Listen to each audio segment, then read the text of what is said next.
কালবৈশাখীর তাণ্ডবে লণ্ডভণ্ড বিজয়পুর। কাজে না যেতে পেরে হাজারো শ্রমিক বসে আছে কাজের সন্ধানে ট্রেন রাস্তায়। সুপ্রিয় দর্শক, সবাইকে স্বাগতম জানাচ্ছি। আমি স্বপন এসটি। কুমিল্লা সদর দক্ষিণ বিজয়পুর এলাকায় গত রাতের কালবৈশাখীর ঝড়ে ব্যাপক ক্ষয়ক্ষতি হয়েছে।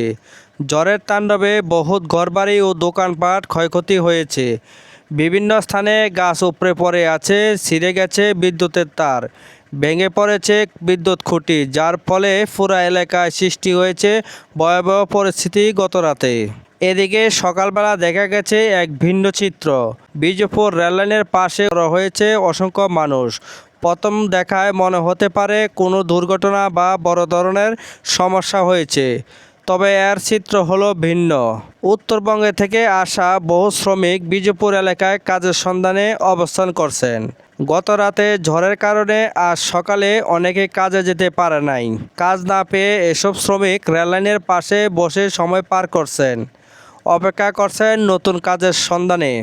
স্থানীয়দের মতে এই ঝড় শুধু বসতবাড়ি বা ব্যবসা প্রতিষ্ঠান নয়, শ্রমজীবী মানুষের জীবন জীবিকাও বড় ধরনের প্রভাব ফেলেছে। ড্রোনের চোখে ভিডিওটা কেমন লাগলো আপনারা কমেন্টসে জানাবেন। যদি ভালো লাগে ভিডিওটা লাইক কমেন্ট শেয়ার করে দিবেন। ধন্যবাদ সবাইকে।